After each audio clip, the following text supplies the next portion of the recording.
أعوذ بالله من الشيطان الرجيم. بسم الله الرحمن الرحيم. الحمد لله والصلاة والسلام على رسول الله وآله آل الله، واللعنة الدائمة على أعدائهم أعداء الله من يوم عداوته إلى يوم لقاء الله. أما بعد، وقال الله تبارك وتعالى في كتابه المجيد وقرآنه الحميد: أعوذ بالله من الشيطان الرجيم. وإذا أردنا أن نهلك قرية أمرنا مترفيها ففسقوا فيها فحق عليها القول فدمرناها تدميرا. درود پڑھیے محمد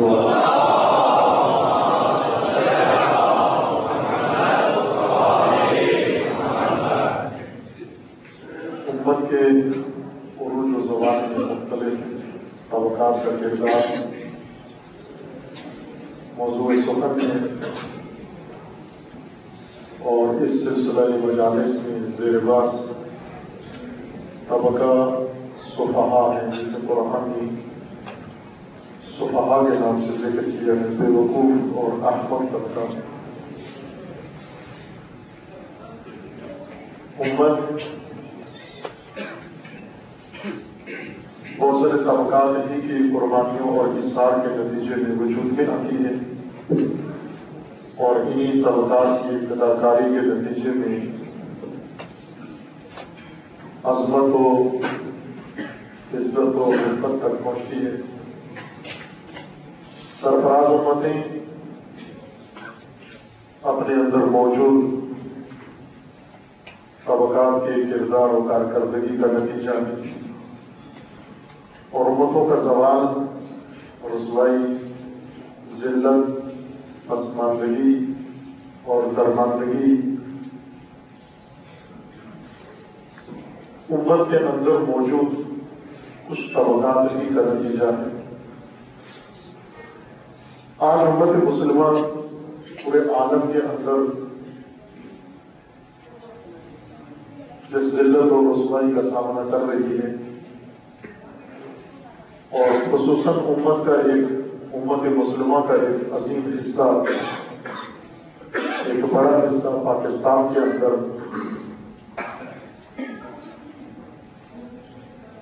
جس صورتحال سے دچار ہے، یہاں تک امت کو پہنچانے میں بہت سارے طبقات کا کردار ہے. اگر ہم قرآن کا مطالعہ کریں، غور کریں، فکر کریں اور دقت کریں، پہلے سے قرآن نے ہمیں متوجہ کیا کہ امت کو یہ آفتیں اور یہ خطرے پیش آ سکتے ہیں. امت کے اندر ایسا کچھ پیدا ہو سکتا ہے جو امت کے وجود کو کھوکھلا کر دے، امت کے وجود کو ہلکا کر دے، سبک کر دے، اور دشمنان امت اور دشمنان اسلام کے سامنے امت کو رسوا و ذلیل کر دے. امت کے فرائض میں سے قرآن نے یہ مقرر کیا کہ ہوشیار رہیں، آگاہ رہیں اور بیدار. مبادا امت کی غفلت سے فائدہ اٹھا کر امت ہی کے اندر ایسے طبقات معصور وجود میں آ جائیں جو باعث نابودی و باعث تباہی ہو امت کے لیے.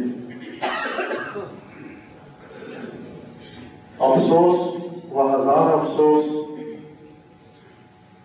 کہ امت کی غفلت سے فائدہ اٹھا کر کے طبقات آج امت کے اندر موجود ہیں، اور نہ صرف موجود ہیں بلکہ مسلسل امت کی تباہی اور ویرانی میں مشغول ہیں. متعدد طبقات ہیں جن میں سے چند کی طرف اشارہ کیا تھا آغاز کی مجلس میں، اور بہت سارے طبقات جو قرآن میں جن کا ذکر ہے ان کی یاد دہانی کی ضرورت ہے۔ یہ طبقات جو امت کے اندر پیدا ہو کر امت کے وجود کو کھوکھلا کر رہی ہیں جھوٹ کی طرح،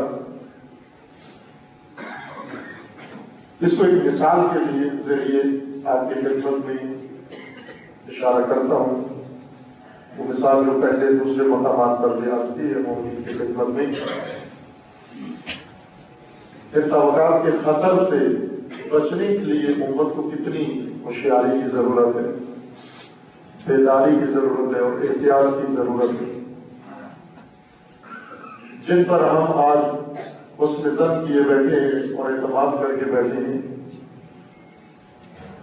یہی در حقیقت امت کے لیے سب سے بڑا خطر ہے۔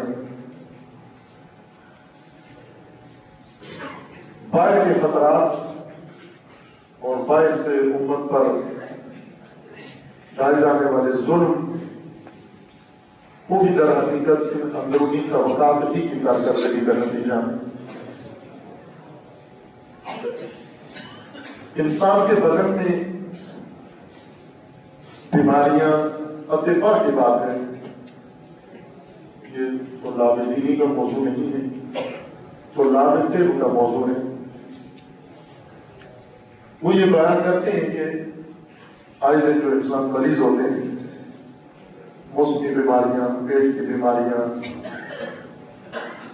دوسری بیماریاں مختلف قسموں میں انسان کو لاحق ہو جاتی ہیں کہ خداوند تبارک و تعالیٰ سب بیماروں کو اور مریضوں کو شفا عطا فرمائے، اور آئندہ بھی خداوند تبارک و تعالیٰ سب کو بیماریوں سے محفوظ فرمائے۔ بیماریاں دو طریقوں سے پھیلتی ہیں، پھیلتی جراثیموں سے ہی ہے۔ بیماری کا جرثومہ ہوتا ہے، نہ نظر آنے والا ایک موجود جاندار انسان کے بدن کے اندر پہنچ جاتا ہے، منتقل ہو جاتا ہے، خود نہیں منتقل ہوتا بلکہ خود انسان اسے اپنے بدن کے اندر منتقل کرتا ہے، پانی کے ذریعے، کھانے کے ذریعے، آلودہ ہاتھوں کے ذریعے، آلودہ ہوا کے ذریعے، سانس کے ذریعے، منہ کے ذریعے، مختلف طریقوں سے ہم جب احتیاط نہیں کرتے، ہوشیاری کا ثبوت نہیں دیتے، بیداری کا ثبوت نہیں دیتے، لشکر لشکر جراثیم اپنے وجود کے اندر منتقل کرتے ہیں۔ اطباء صبح و شام ہم سے تقاضا کرتے ہیں آپ اپنی صفائی کا خیال رکھو، اپنی صحت کا خیال رکھو، اور اطباء سے پہلے آداب دین میں یہ بتایا گیا ہے کھانے سے پہلے ہاتھ دھو لو، کھانے کے بعد ہاتھ دھو لو، اپنی حفاظت کرو، اپنی صحت کا خیال رکھو۔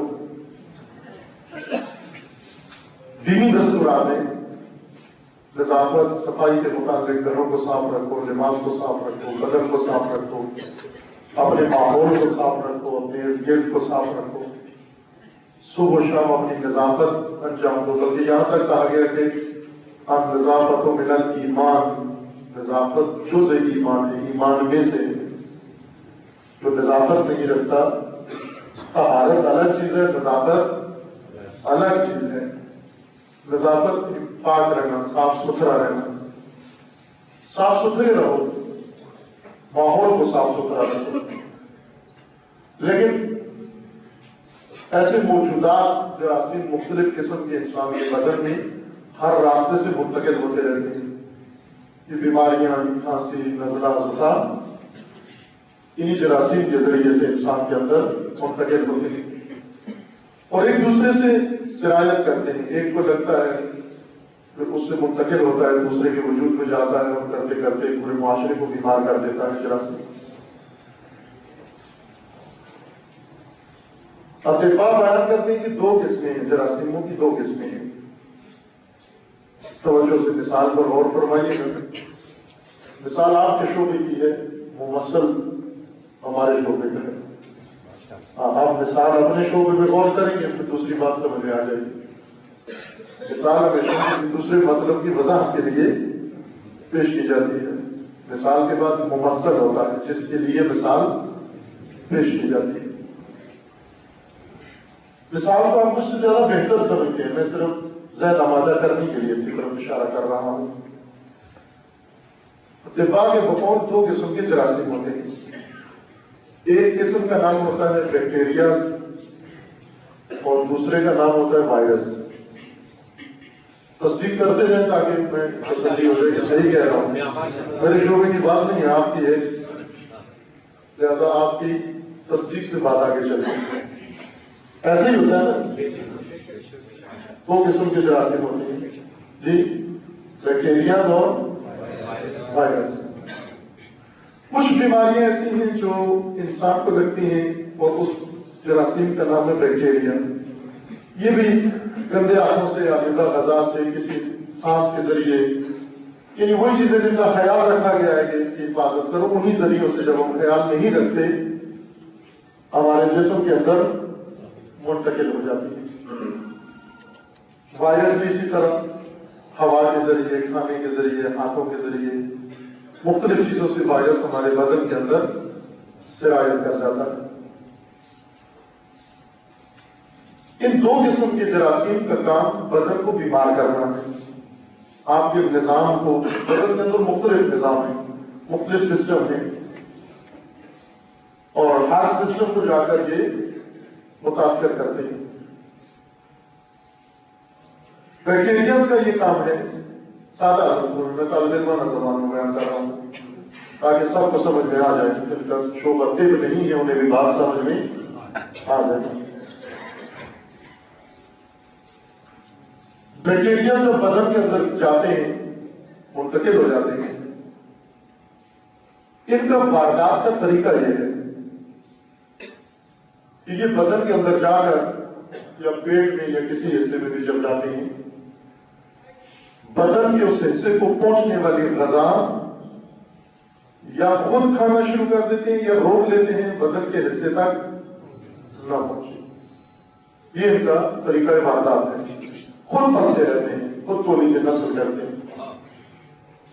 بس چاہتے بدن کے اندر اگر ایک گھس گیا، ہم جو غذا اپنے لیے کھاتے ہیں وہ ہم یہ گمان کر رہے ہیں ہمارے معدے میں جا رہی ہے، لیکن معدے کے اندر بیکٹیریاز بیٹھے ہوئے اور ساری ان کے منہ میں جا رہی ہے، اور وہ اس کو نوش کر رہے ہیں، وہ اس کو کھا رہے ہیں، خوب پکڑ رہے ہیں، پل رہے ہیں، بڑھ رہے ہیں اور پھیل بھی رہے ہیں، بدن کے اندر پھیل جاتے ہیں. یہ ان کا طریقہ کار ہے. لیکن وائرس جس جراثیم کو کہتے ہیں یا جرثومے کو وائرس کہتے ہیں، اس کا طریقہ واردات ذرا پیچیدہ ہے. اس وجہ سے وہ بیماریاں جو بیکٹیریا کے ذریعے سے لگتی ہیں ان کا علاج آسان ہے، وہ اینٹی بایوٹک سے جلدی ٹھیک ہو جاتی ہے. لیکن وائرس کے ذریعے سے جو بیماری لگتی ہے اس کا علاج تھوڑا دشوار ہوتا ہے، پیچیدہ ہوتا ہے. اس کی وجہ یہ کہ خود وائرس پیچیدہ چیز ہے اور وائرس کا طریقہ واردات تھوڑا پیچیدہ ہے. یہ کیا کرتا ہے؟ یہ جا کر بدن کے اندر بیٹھ کر غذا کو جن کی صرف کھاتا ہے، آپ کے بدن میں پہنچنے نہیں دیتا، بلکہ ہر شعبے میں جا کر بدن کے مختلف حصوں کا سسٹم اپنے کنٹرول میں لے لیتا ہے، اپنے ہاتھ میں لے لیتا ہے. بیکٹیریا یہ کام نہیں کرتا، اس سسٹم کو اپنے حال پر رہنے دیتا ہے، صرف وہاں سے غذا نوش کرتا رہتا ہے، وہ کھاتا رہتا ہے، خود پنپتا رہتا ہے، سسٹم ویسے ہی رہتا ہے. لیکن وائرس بیٹھ کر اس مرکز میں، کنٹرول کے آفس میں بیٹھ کر، مرکز میں کنٹرول روم میں جا بیٹھتا ہے. ہر جگہ، ہر کمرے میں نہیں جاتا، ہر سیل میں نہیں جاتا، کنٹرول روم میں چلا جاتا ہے جہاں سے ان سیلز کو کنٹرول کیا جاتا ہے. ان کا کنٹرول سنبھال کر پھر جیسا خود چاہتا ہے سسٹم بدن کا ویسے چلتا ہے، جیسا بدن چاہتا ہے یا بدن کا سسٹم چاہتا ہے ویسے نہیں چلتا. یہ سادہ سی طبی مثال، مقصود اس سے یہ ہے کہ امت بھی پیکر ہے، سوسائٹی، سماج بھی ایک بدن کی طرح ہے. روایت کے اندر بھی رسول اللہ نے بھی یہی فرمایا تھا کہ امت ایک پیکر کی طرح، ایک جسد کی طرح ہے. مثل المؤمنین کمثل الجسد، یہ شیعہ سنی دونوں کتابوں کے اندر یہ روایت نقل کی گئی ہے کہ فرمایا کہ مسلمان سوسائٹی یا مسلمان امت کی مثال جسد کی مثال ہے. اسلامی بدر کی مثال ہے، اور اس بدر کی بھی آفتیں ہیں، اس بدر کی بھی جراثیم ہیں۔ وہ جراثیم اس بدر کے اندر گھس جاتے ہیں اور دو طرح کا کام کرتے ہیں۔ کچھ جرائم پیشہ لوگ ہیں، توجہ فرمائیں، کاکا مثال سمجھیں گے تو مماثلت میں غور کریں گے انشاءاللہ۔ مثال تو سمجھ گئے وہ بھی۔ اب آئیں امت کے اندر دیکھیں، یہ دو قسم کی مخلوق موجود ہے۔ کچھ ہیں جرائم پیشہ لوگ جن کے پیچھے پولیس روزانہ لگی رہتی ہے، اگر ان کی سرپرستی نہ کرے تو کم از کم تحفظ بسا ہوگا تو تحفظ دیتی ہے ان کو، لیکن کبھی کبھار ان کے پیچھے لگی رہتی ہے۔ جرائم پیشہ لوگ، چور، ڈکیت، بزنسکار، کرپشن، رشوت خور، سود خور، یہ سب جرائم پیشہ لوگ، ملاوٹ کرنے والے، کم تولنے والے، گھٹیا مال بیچنے والے، جھوٹ بولنے والے، یہ جرائم پیشہ لوگ جو ہفتہ تک وغیرت کرنے والے، یہ سب بیکٹیریاز ہیں امت کے۔ یہ امت کا نظام گرم نہیں کرتے، کنٹرول روم میں نہیں جاتے، بلکہ کسی کے گھر میں ڈاکہ ڈال کے، کسی کی دکان سے چوری کر کے، کسی کا حصہ کھا کے، رشوت لے کر اپنا پیٹ بھرتے ہیں، اپنے بچوں کا پیٹ بھرتے ہیں، یہ جہنم بناتے ہیں۔ قرآن میں بھی کہا ہے کہ جو جہنم بھرتے ہیں، اپنے پیٹ کے اندر آگ بھر رہے ہوتے ہیں، یہ جرائم پیشہ لوگ ہیں۔ ہماری ساری توجہ معاشرتی برائیوں اور بگاڑ کے اندر، فساد کے اندر جرائم پیشہ لوگوں پر ہوتی ہے۔ یہ جو روڈ کے اوپر معمولی گلی محلے کے جرائم انجام دیتے ہیں، اخبار اور میڈیا کا ذکر، پولیس تھانوں میں جتنی رپورٹیں ہیں وہ ساری انہی کے بارے میں ہوتی ہیں۔ ظاہر ہے جس معاشرے کے اندر یہ ہو وہ غلیظ معاشرہ ہے، بیمار معاشرہ ہے، جس کے اندر جرائم پیشہ لوگ زیادہ ہو جائیں، کثرت ہو جائے، چوریاں ہو رہی ہوں، موبائل چوری ہو رہے ہوں، گاڑیاں چوری ہو رہی ہوں، گاڑیوں کے پہیے چوری ہو رہی ہوں، موٹر سائیکلیں چوری ہو رہی ہیں، ہر چیز کوئی چیز محفوظ نہ ہو، جرائم کا دور دورہ ہو، یہ معاشرہ بیمار معاشرہ ہے، یہ سماج بیمار ہے۔ لیکن ان جرائم پیشہ لوگوں کے ہوتے ہوئے زندگی نہ امن ہے، معاشرہ بیمار ہے، لیکن یہ اتنے خطرناک لوگ نہیں ہیں، مضر ہیں، نقصان دہ ہیں، لیکن ان کی کثرت سے بربادی اور ہلاکت نہیں آتی۔ ان کی خاص عمر ہوتی ہے، اگر علاج کرے تو ٹھیک ہے، اپنی عمر میں مر جاتے ہیں خود ہی۔ بہت ساری بیماریاں ایسی ہیں جو ٹائم گزرنے کے ساتھ ساتھ خود ہی مر جاتی ہیں۔ البتہ جرائم پیشہ لوگ نہیں مرتے، ان کو مارنے کی ضرورت ہے، پکڑنے کی ضرورت ہے، ان کو ختم کرنے کی ضرورت ہے۔ حکومت کا کام ہے ان کو کنٹرول کرے۔ ان سے زیادہ خطرناک طبقہ جو وائرس بن کر امت کے اندر ابھرتا ہے، پیدا ہوتا ہے، اور امت کے مختلف شعبوں کا سسٹم سنبھال لیتا ہے، جا کر کنٹرول روم میں جا بیٹھتا ہے،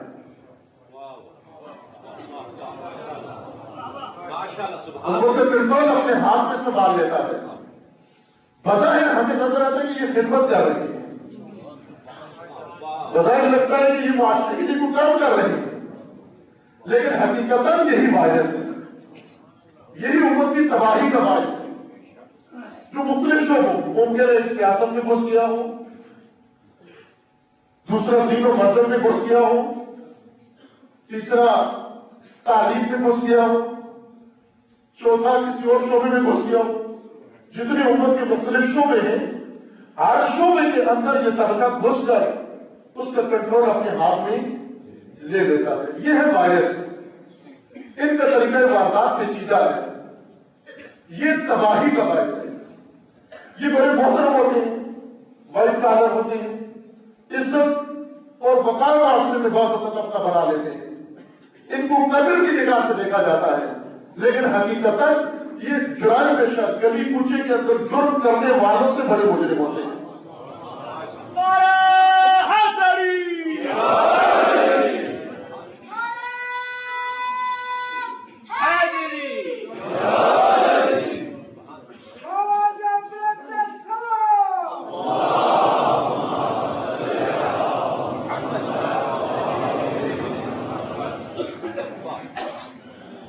روزمرہ معاشرہ آلودہ ہوتا رہتا ہے، جیسے ماحولیات ہیں، اس وقت انسان نے ہی ماحولیات کو آلودہ کر دیا۔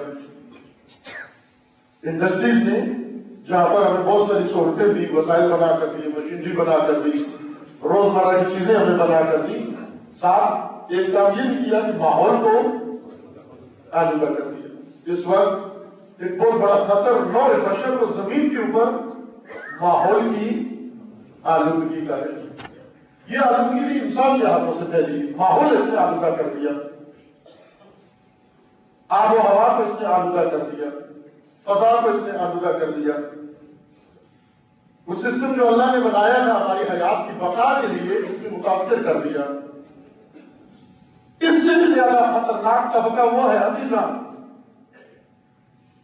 اس سے بھی زیادہ خطرناک جنہوں نے ماحول کو آلودہ کر دیا، صرف اپنی فیکٹریاں چلانے کے لیے، اپنے کارخانے چلانے کے لیے، اپنی دولت بڑھانے کے لیے جنہوں نے ماحول کو آلودہ کر دیا۔ ان سے بھی زیادہ خطرناک وہ طبقہ ہے جو امت کے حساس ترین شعبے میں گھس کر بیٹھا ہوا ہے، جس نے امت کا فکری نظام، نظریاتی نظام متاثر کر دیا ہے، نظریاتی اور فکری نظام متاثر کر دیا ہے۔ ماحول کی خرابی سے ہمارے جسم پر اثر پڑتا ہے۔ اگر اوزون کا سوراخ ہو گیا ہے تو اس سے ہمارا دین برباد نہیں ہوتا، ہمارے سانس لینے کا نظام تباہ ہوتا ہے، ہمارا جسمانی نظام خراب ہوتا ہے، زمین کا ایکو سسٹم خراب ہو جاتا ہے۔ لیکن اگر آ کر کوئی آئے اور آپ کے نظریاتی نظام کے اندر گھس جائے، فکری نظام کے اندر گھس جائے اور اس کو اپنے کنٹرول میں لے لے، معاشرے اور امت کے اس نظام کو اپنے کنٹرول میں لے لے، در حقیقت یہ ہر نسل پر ظلم کر رہا ہے، جسم پر بھی ظلم کر رہا ہے، روح پر بھی ظلم کر رہا ہے، دنیا بھی تباہ کر رہا ہے، آخرت بھی تباہ کر رہا ہے۔ ماحولیات کے تحفظ کے لیے وزارتیں بنی ہوئی ہیں، ماحولیات کے تحفظ کے لیے قوانین بنے ہوئے ہیں، ماحولیات کے تحفظ کے لیے کمیشن بنائے گئے ہیں اور بڑی قراردادیں بھی دی گئی ہیں، لیکن ذرا حساسیت نہیں ہے وہ جو انسان کی دنیا و عاقبت دونوں برباد کرنے میں لگے ہوئے۔ صرف اس لیے کہ ان کی انڈسٹری چل جائے، صرف اس لیے کہ ان کی دکان چل جائے، صرف اس لیے کہ اس کا کاروبار چل جائے، اس کا بزنس چل جائے، اسے پرواہ نہیں ہے کہ میں لوگوں کے لیے کیا تباہی کا سامان فراہم کر رہا ہوں، نہ صرف ایک نسل کے لیے بلکہ کئی نسلوں کو تباہ کر رہا ہوں۔ اس لیے ضروری ہے امام طالب امت کہلاتا ہے، امت کے لیے امام کی ضرورت ہے، رہبر کی ضرورت ہے۔ برائے خوشنود یہ امام زمانہ بلند تر صلوات۔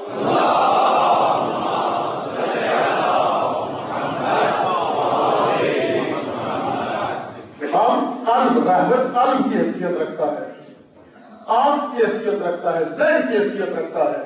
امت پیکر ہے، جب تک امت کے اس پیکر کے اندر دل نہ ہو، شعور نہ ہو، ذہن نہ ہو، خود جسم کو، اس کے اعضاء کو معلوم نہیں ہوتا کون سی چیز اس کے لیے خطرناک ہے، کون سی چیز اس کو تباہ کر رہی ہے۔ اس لیے خداوند تبارک و تعالیٰ نے نظام مقرر کیا، امت بنائی، انسانوں کی امت بنائی اور امت کے لیے امام مقرر کیا کہ جب بھی امت امام سے دور ہوگی وائرس کی گرفت میں آ جائے گی، جراثیم کی گرفت میں آ جائے گی۔ امام ہے، رہبر ہے جو بچاتا ہے، متوجہ کرتا ہے امت کو کہ خبردار ان جراثیموں سے ہوشیار رہنا، ان سے خبردار رہنا، خطرات سے آگاہ کرتا ہے۔ بشیر و نذیر جو رہبر کی صفات جسے قرآن نے ذکر کیا، انبیاء کو وہ عنوان بشیر و نذیر پیش کیا۔ بشیر سے مراد یعنی مایوس امتوں کے اندر امید پیدا کرنے والے۔ ہم نے بہت سادہ مانا کیا بشیر کا، بشیر یعنی حوروں کی باتیں کرنے والے، یعنی حوروں کے تذکرے کریں، یہ بشیر نا۔ بشیر چونکہ امتوں کے حالات میں نشے گفران آتا رہتا ہے، زیربون آتا رہتا ہے، حالاتوں کے مختلف رہتے۔ قرآن نے بھی فرمایا کہ تداول ایام اللہ کی سنت ہے، ایک دن قوم عظمت کے دن دیکھتی ہے، دوسرے دن وہی قوم مشکلات میں جا پڑتی ہے۔ تو مشکلات میں جب قومیں مایوس ہو جاتی ہیں، خراب حالات کے اندر جب قومیں مایوس ہو جاتی ہیں، ان قوموں کو زندہ رہنے کے لیے امید کی ضرورت ہوتی ہے۔ ورنہ مایوسی کی وجہ سے خودکشی کر لیں گی، اپنے آپ کو ہلاک کر دیں گی۔ انہی امتوں، مایوس امتوں کے لیے امید کی کرن پیدا کرنے والے کو بشیر کہتے ہیں۔ اور وہ امتیں جو خطرات میں گری ہوئی ہو، زمین و آسمان سے جن کو خطرات میں گھیرا ہوا ہو، ان خطرات سے آگاہ کرنے والے کو نذیر کہتے ہیں۔ نذیر ڈرانے والے کو نہیں کہتے، خطرے سے آگاہ کرنے والے کو کہتے ہیں۔ نذیر عربی زبان میں اوپی کو کہتے ہیں۔ فوجی اور جنگی ایک پوسٹ ہوتی ہے کہ جنگ کے اندر ایک مچان کے اوپر بیٹھا ہوا ایک شخص دوربین لے کر دشمن کی نقل و حرکت پر نظر رکھتا ہے، اس کو اوپی کہتے ہیں۔ اس کے پاس بندوق نہیں ہوتی، اس کے پاس تیز نگاہ ہوتی ہے، دور تک دیکھنے والی آنکھ ہوتی ہے اور تیز ذہن ہوتا ہے، وہ سوتا نہیں ہے۔ سونے والا کبھی بھی اوپی نہیں بن سکتا۔ ممکن ہے لڑنے والے سو جائیں لیکن نظر رکھنے والا نہیں سوتا۔ ممکن ہے اسلحہ اٹھانے والا سو جائے لیکن نظر رکھنے والا اگر وہ سو گیا باقی جاگتے بھی نہیں انہیں کوئی نہیں بچا سکتا۔ لیکن اگر باقی سو بھی جائے وہ جاگتا رہا اس امت کو کوئی خطرہ متوجہ نہیں ہو سکتا۔ بس اسے جاگنا چاہیے، وہ بیدار رہنا چاہیے، اور جو بیدار ہے اسی کو اوپی بنانا چاہیے۔ جو بیدار ہے اسی کو اوپی بنانا چاہیے۔ جو دشمن سے آگاہ ہے، دشمن کی نقل و حرکت کو جانتا ہے، دشمن کی دشمنی کو سمجھتا ہے، اس کی دشمنی کے حربوں کو جانتا ہے اور اپنی امت کو آگاہ کر سکتا ہے، اسی کو اوپی بنانا چاہیے۔ وہ نذیر بن کر آتا ہے، امت کو خطرات سے آگاہ کرتا ہے، اور آگاہ کیا رسول نے آ کر امتوں کو خطروں سے آگاہ کیا۔ فرمایا سب سے بڑا خطرہ تمہارے لیے ملا ہے، جاگیردار، سرمایہ دار، یہ سب سے بڑا خطرہ ہے جو ہر نبی کے مقابلے میں آیا، ہر امت کی تباہی سے ملا وڈیرا طبقہ، پور طبقہ، اس سے بات ہو چکی ہے، میں یہاں صرف اشارہ کر رہا ہوں۔ پور طبقہ، پور طبقہ جس کی زندگی میں کسی چیز کی کمی نہیں، ہر چیز اس کے پاس پر آواز ہے اور جس نے ہر چیز میں قبضہ جمایا ہوا۔ یہ ایک وائرس ہے جو گھسا ہوا ہے۔ جس قوم کی سیاست بھی جاگیردار کے ہاتھ میں ہو، جس قوم کی دین اور مذہب کی زبان بھی جاگیردار کے ہاتھ میں ہو، جس قوم کی سلامتی اور بقا بھی جاگیردار کے ہاتھ میں ہو، انبیاء اسی کے خطر سے بچانے کے لیے آئے کہ خبردار کبھی بھی اپنی زبان ملا کے ہاتھ میں نہ دینا، ملا کو نہ سونپنا، ورنہ یہ تمہیں تباہ کر دیں گے، تمہارے بدن کا سارا خون نچوڑ کے خود کھا جائے گا۔ سرمایہ دار جس کو روایات میں بھی تشبیہ کی گئی ہے زالو، فارسی زبان میں کہتے ہیں زالو اور اردو میں کہتے ہیں جوگ، اردو میں جوگ کہتے ہیں۔ دیکھا ہوگا یہ جوڑوں کے اندر خون چوستی ہے، یہ زالو طبقہ ہے، خون چوسنے والا طبقہ ہے، اس کے خطرے سے آگاہ کیا۔ دوسرا خطرہ جس سے آگاہ کیا قرآن میں اور ہر نبی نے آ کر اپنی امت کو متوجہ کیا کہ خبردار سفہاء و احمق، یہ وہ وائرس ہے کہ اگر تمہارے سسٹم کے اندر گھس کے جس نظام کو بے وقوفوں نے سنبھال لیا وہ مردہ نظام ہے، اور جس امت کے اندر بے وقوف گھس کر اس کے اصلی مقام اور پوستوں پر جا بیٹھے وہ امت تباہ ہے، وہ رسوا ہے، وہ ذلیل ہے۔ اس وجہ سے آج جہان اسلام کی یہ حالت ہے عزیزاں، آپ ذرا نگاہ کریں عالم اسلام کے سیاستدانوں کی طرف اور عالم اسلام کے حکمرانوں کی طرف، آپ کو ان کی حماقت کا اندازہ ہو جائے گا۔ بلکہ میں یوں کہوں گا کہ کوئی ایسا پیرامیٹر نہیں ہے جس سے ان کی حماقت کا اندازہ لگایا جا سکے، نہیں لگا سکتے ہم۔ اس قدر احمق ہے یہ، اس قدر احمق ہے ان کے اقدامات، ان کی سوچ، ان کی پالیسیاں، ان کے بیانات، اور آخری قدم جو احمقوں نے اٹھایا آپ سب نے، ساری دنیا نے دیکھا، ساری دنیا نے دیکھا ان احمقوں نے جو قدم اٹھایا۔ اسرائیلی وزیر اعظم نے اٹلی کے اندر جا کر خود یہ پریس کانفرنس میں یہ کہا ہے، وزیر اعظم صدر نے، اسرائیل کے صدر نے جا کر اپنی پریس کانفرنس میں یہ کہا ہے شیوپریس نے، اس جلاد نے، کہ ہم غزہ کے اندر اتنی جنگ شدید لڑنا نہیں چاہتے تھے، یہ نہیں کرنا چاہتے تھے، یعنی یہاں تک نہیں آنا چاہتے تھے ہمارے اپنے اہداف سے ان تک پہنچنے کی کوشش کی ہماری، لیکن یہ جو اتنی شدت آئی جنگ کے اندر، یہ کس وجہ سے آئی کہ بعض عرب حکمرانوں نے ہم سے چاہا تھا کہ یہ بہترین موقع ہے، ہم تمہارا ساتھ دیں گے، حماس کا کام اور غزہ کا کام تمام کر دو۔ امریکہ کا جو یار ہے امریکہ کا جو یار ہے اسرائیل کا جو یار ہے۔ اب یہ بھی ایک الگ بات ہے کہ کیوں ان احمد عرب حکمرانوں کو، خصوصاً عرب حکمران احمد، ان کو کیا مفاد تھا کہ حماس ختم ہو جائے؟ یہ جو پہلے انہوں نے اپنی پوری طاقت لگائی کہ حزب اللہ ختم ہو جائے، دیکھا حزب اللہ کو ختم نہیں کر سکتے، حزب اللہ کے پاس میں نہیں ہے، چاہا ہم اپنی عزت مٹانے کے لیے حماس کو ختم کر دیں، لیکن اللہ کا وعدہ ہے کہ یریدون ان یطفئوا نور اللہ بافواہہم، یہ چاہتے ہیں کہ خدا کے نور کو بھوکوں سے بجھا دیں۔ اللہ کا ارادہ ہے واللہ متم نورہ ولو کرہ الکافرون، لیکن اللہ اپنے نور کو کمال تک پہنچائے گا اگرچہ کافر نہ چاہتا ہو۔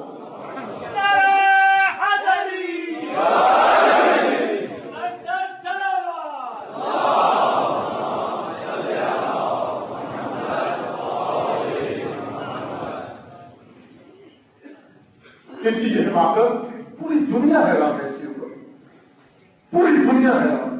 بعض احمقانہ ایسے کام ہیں کہ جن کے لیے یہ کام کرتے ہیں وہ خود بھی اس پر حیران ہے۔ آخری احمد حکمران امریکہ کا یہ شیطان بش، احمد ترین صدر یعنی سیاستدان یا حکمران پوری تاریخ امریکہ میں اس کو کہا گیا ہے، یعنی باقاعدہ طور پر علمی محاسبات کے تحت اس کو ڈکلیئر کیا گیا کہ یہ آئی کیو بھی اس کا بہت کم تھا، بہت کم، یعنی سب سے زیادہ نادان انسان، سب سے زیادہ احمق انسان۔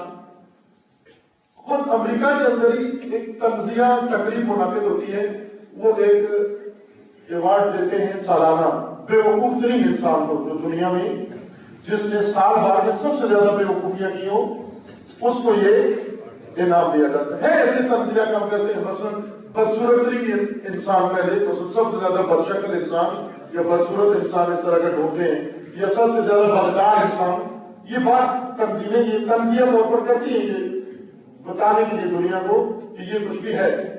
ایک تنظیم ہے، مجھے نام نہیں اس کا یاد، وہ یہ سالانہ تقریب منعقد کرتی ہے، دنیا کا احمق ترین انسان انتخاب کرتے ہیں وہ۔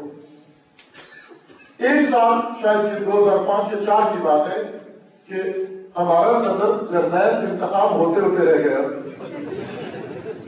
سب سے زیادہ ووٹ ان کے تھے، لیکن پاکستان کی بدقسمتی سمجھے کہ ان انتخاب نہیں ہو سکتا، احمد دنیا کا انتخاب ہمارا صدر نہیں ہو سکا، اور وہ بھی اس وجہ سے کہ بش نے وہ جیت لیا تھا، یہ موجود تھا، اس وجہ سے ان کو یعنی کئی سالوں سے وہ انعام نہیں جیت رہا تھا۔ یہ طے شدہ بات ہے کہ احمد ترین انسان نے، اس احمد انسان نے توجہ فرمائی، حماقتیں، جن حماقتوں پہ ہمیں حساسیت ذرا بات نہیں ہے، جن حماقتوں پہ ہم چپ ساتھ دیتے ہیں، کتنی حماقتیں کی انہوں نے کہ جنہوں نے کروائی وہ خود بھی حیران تھے کہ اتنی احمق ہو سکتے ہیں۔ یہ کولن پاول کا تو اس کا وزیر خارجہ کا اس وقت جب افغانستان پہ اٹیک کی باری آئی تو انہوں نے ٹیلی فون کیا، ویڈیو اور اس کے لیے اس کے اپنے بیان ہے، میرا اس کو کوئی تصرف نہیں ہے، میں عام زبان میں آپ کو اس کی مطلب منتقل کر رہا ہوں۔ اس کا اپنا کہنا تھا کہ ہماری میٹنگ ہو رہی تھی سیکورٹی کونسل کی، جس میں پریزیڈنٹ اور دوسرے سارے بیٹھے ہوئے تھے، اور یہ بات آئی کہ پاکستان سے ہمیں استفادہ کرنا ہے افغانستان کے لیے۔ انہوں نے کہا کہ ہم نے طے کیا کہ پاکستان سے ہم تین کام یا 3 شرطیں ان کو دیتے ہیں کہ یہ مانو، ہمارے ساتھ تعاون کرو، اور ہمارا نظریہ یہ تھا کہ بعد میں اس پر لہدے ہوگی، گفتگو ہوگی، بارگیننگ ہوگی، یہ ہوگا وہ ہوگا، تو آخرکار ایک مان لے گئی، پہلے قدم پر ایک ہماری بات مان لیں گے، پھر بعد میں کرتے کرتے ہم دباؤ ڈال کے دوسری بات بھی منوا لیں گے۔ یہ اس شخص کا کہنا ہے کہ ہم نے ٹیلی فون پہ باقی میٹنگ میں بیٹھے ہوئے تھے، مجھے کہا کہ ابھی جا کر فون کرو گے، کہتا میں نے فون کیا اور فون پر صرف 3 چیزیں بیان کی میں نے کہ ہمیں آپ سے ان 3 چیزوں کی ضرورت ہے۔ تو 3 چیزیں آپ سب جانتے ہیں کیا تھے؟ کہا ہمیں 3 چیزوں کی ضرورت ہے۔ انہوں نے اسی 5 منٹ کی کال میں وہیں پر یسکا کیا تینوں کو۔ وہ کہہ رہا تھا مجھے اپنے کانوں میں یقین نہیں آ رہا تھا کہ ایک مملکت کا سربراہ، ہم نے اس کی ملک کی تقدیر کے بارے میں بات کی تھی، اس کی قوم کی تقدیر کے بارے میں بات کی تھی، وہ بات کی تھی جس سے پورے عالم کا نقشہ بدلنے والا تھا۔ ہم نے وہ حساس بات کی، لیکن اس نے یہ بھی نہیں کہا کہ میں اپنے مشاوروں سے مشورہ کر لوں، میں اپنی ٹیم سے پوچھ لوں، بتا لوں، اتنی اہم بات ہے، مجھے کیوں کر لینا ہے۔ کہا اسی ٹیلی فون پر 5 منٹ کی کال میں اس تینوں باتیں ہماری وہیں پر مان لی۔ یہ کہتے ہیں جب میں نے جا کر اپنی میٹنگ کی شرکاؤں کو بتایا کہ تینوں باتیں آپ کی یہی مان لی گئی ہیں، ان کو یقین نہیں آ رہا تھا، ان کو یقین نہیں آ رہا تھا کہ یہ ہو سکتا ہو۔ کہتے جوک تو نہیں کر رہے تمہارے ساتھ، مذاق تو نہیں کر رہے ہو ہمارے ساتھ، لیکن یہ کام ہو گیا۔ احمد ترین انسان اس نے آ کر دیکھا کہ ہم سے بھی بڑے احمد موجود ہیں، ہم سے بھی بڑے بڑے احمد موجود ہیں۔ ایک استاد نے ہمارے خدا ان کو رحمت کرے دنیا سے گزر گئے ہیں، وہ اپنے درس کے دوران نصیحت کے طور پر عموماً لطیفہ یا مثال کے ذریعے سے نصیحت کیا کرتے تھے۔ تو ایک دن انہوں نے یہ مثال دی، کہا کہ گدھا جب اس کے اوپر سامان لگا ہوتا ہے اور اس کو پیچھے سے ڈنڈے بھی پڑ رہے ہوتے ہیں، لیکن اس کے باوجود بھی وہ سامان بھی لگا ہوتا ہے، بری حالت ہو رہی ہوتی ہے، ڈنڈے بھی پڑ رہے ہوتے ہیں، لیکن اس کے باوجود بھی وہ پھر بھی بولتا ہے، زور زور سے گدھے کی طرح وہ آواز نکالتا ہے۔ تو کسی شاگرد نے پوچھا استاد سے کہ یہ تو بہت ہی ذلیلانہ حالت ہوتی ہے، اس میں تو گدھے کو بالکل آواز بھی نہیں، سر بھی اٹھانا چاہیے، یہ جو حالت ہوتی ہے اوپر سامان لگا ہوتا ہے، پیچھے سے ڈنڈے پڑ رہے ہوتے ہیں اور بری حالت بانی ہوتی ہے، تو یا تو اس کو بولنا بھی نہیں چاہیے، لیکن وہ پوری جٹائی کے ساتھ وہ اوپر اٹھاتا بھی ہے اور بولتا بھی ہے، آوازیں بھی نکالتا ہے۔ تو استاد سے پوچھا کہ یہ ماجرا کیا ہے؟ تو استاد نے کہا کہ گدھے نے کہیں یہ قرآن کی آیت پڑھ لی ہے، کیسے سن لی ہے اس نے کہ خداوند تبارک و تعالیٰ نے فرمایا کہ ہم کل انعام بل ہم اضل، کہ کچھ انسان ایسے ہیں جو جانور ہیں بلکہ ان سے بھی گئے گزرے ہیں۔ تو گدھا اسی بات پر خوش ہے کہ کچھ ہم سے بھی گئے گزرے ہیں، وہ اس لیے بولتا ہے، صرف یہ اس کی خوشی ہے کہ کچھ ہم سے بھی، جب اللہ نے کہہ دیا قرآن میں یہ گدھوں سے بھی گئے گزرے ہیں تو اس بات پر وہ خوش ہے۔ وہ احمد تھے، لیکن ان احمدوں نے دیکھا کہ ہم سے بھی بڑے بیوقوف کسی ملک میں رہتے ہیں، جو ملک کی تقدیر کے کام میں سوچتے ہی نہیں، اپنے چھوٹے سے مفاد کے لیے ملک کی اور قوم کی تقدیر کا فیصلہ کر دیتے ہیں۔ تاریخ میں بتاتی ہے عزیزان، جتنا احمدوں نے نقصان پہنچایا اتنا کسی اور نے نہیں پہنچایا۔ میں تاریخ کی سند دیتا جاؤں آپ کو، کوئی نئی بات نہیں آپ کے ذہن میں ہے، صرف زاویہ دید کا اس موضوع کے متعلق بات سنی سنائی آپ کی، نئی بات نہیں ہے۔ اکثر میں عزیزان کی خدمت میں یاد کرتا رہتا ہوں کہ معلومات فراہم کرنا یہ بھی اچھی بات ہے، لیکن جو پہلے سے معلومات ہیں ہماری، ان معلومات کی نسبت اپنا زاویہ نگاہ درست کر لینا یہ زیادہ مفید ہے۔ ہمارے پاس بہت کچھ ہے، ہم یہ سمجھیں گے کہ ہمارے پاس فقیر ملک ضرور ہے، فقیر امت ضرور ہے، پسماندہ ہے، لیکن در عین حال بہت بڑا سرمایہ موجود بھی ہے۔ انسانی سرمایہ موجود ہے، ذہنی سرمایہ موجود ہے، علمی سرمایہ موجود ہے، احساساتی سرمایہ موجود ہے، مالی سرمایہ موجود ہے، لیکن اس سرمایہ کو جس نگاہ سے ہم دیکھتے ہیں وہ نگاہ درست، اس سرمایہ کو صحیح نگاہ سے دیکھتے نہیں ہیں، ورنہ بہت بڑا سرمایہ ہمارے پاس موجود ہے۔ امام کوئی رضوان اللہ علیہ فرماتے تھے کہ امت مسلمہ کی پورے جہان میں تقدیر بدلنے کے لیے ایک ابراہیمی حج کافی ہے.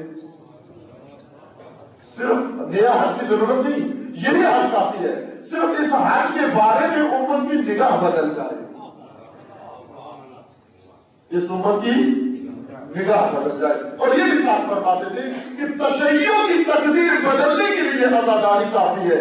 1 سال کا عاشورہ کافی ہے، 1 سال کا عاشورہ کافی ہے.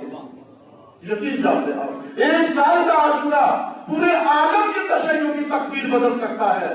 لیکن شرط یہ ہے کہ اس عاشورہ کے بارے میں شیعہ کی نگاہ بدل جائے، نگاہ بدل جائے.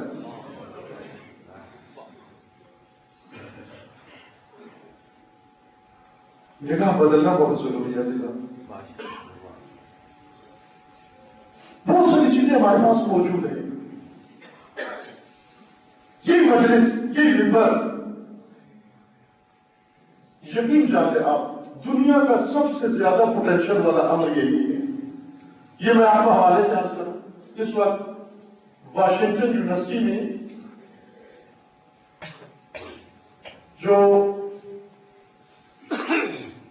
شعبہ ہے ڈپارٹمنٹ انفارمیشن کا، اس کا فاؤنڈر اور اس کا ہیڈ جو ابھی تک بھی ہے، اس کا نام ہے ڈاکٹر حمید مولانا. ایرانی نژاد، ایرانی نسل ایرانی ہے، لیکن وہی امریکہ میں ظاہر پڑے بڑے. انہوں نے لیکچر دیا. اس لیکچر کے اندر طالب علموں کے اندر، حوزہ علمیہ کے دینی طلبا کے اندر انہوں نے یہ لیکچر دیا. اس میں سعادت نصیب ہوئی. یہ اپنے کانوں سے سنی ہے یہ بات، مجھ سے راوی سے نہیں نقل کر رہا ہے. سوال جواب کا سیشن ہوا. سوال کے دوران چونکہ علماء اس وقت زیادہ ٹیکنالوجی کی طرف الحمدللہ اچھا ہوتا ہے، ایک رجحان ہے اور استفادہ کر رہے ہیں، اچھا استفادہ کر رہے ہیں. آئی ٹی سے، انفارمیشن ٹیکنالوجی سے اچھا استفادہ کر رہے ہیں.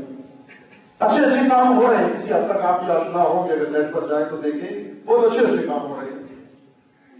یہ رجحان اس وقت زیادہ ہے کہ ہم مقابلہ کریں اسی سطح پر آ کر. اور وہ ماہر ہیں اسی چیز کے، صاحب نظر ہیں.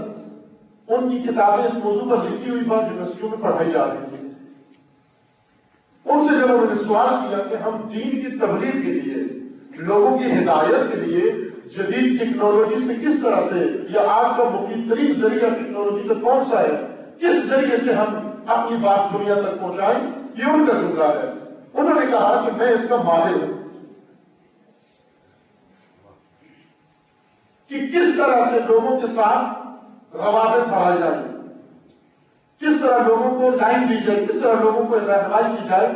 میں اسی شعبے کا ماہر ہوں، صاحب نظر ہوں. اور میں نے دنیا کے جتنے بنے ہوئے نظام ہیں پرانے میں سارے پڑھے ہوئے ہیں. کہا کہ مجھے سب سے زیادہ بہترین مؤثر ترین نظام وہی لگا جو اس وقت آپ لوگوں کے پاس ہے. یعنی ایک آدمی ممبر پر بیٹھ کر امت کے ساتھ زندہ کا زندہ سے زندہ رابطہ جب ہوتا ہے. کہا اس سے زیادہ مؤثر میری نظر میں کوئی رابطہ نہیں ہے.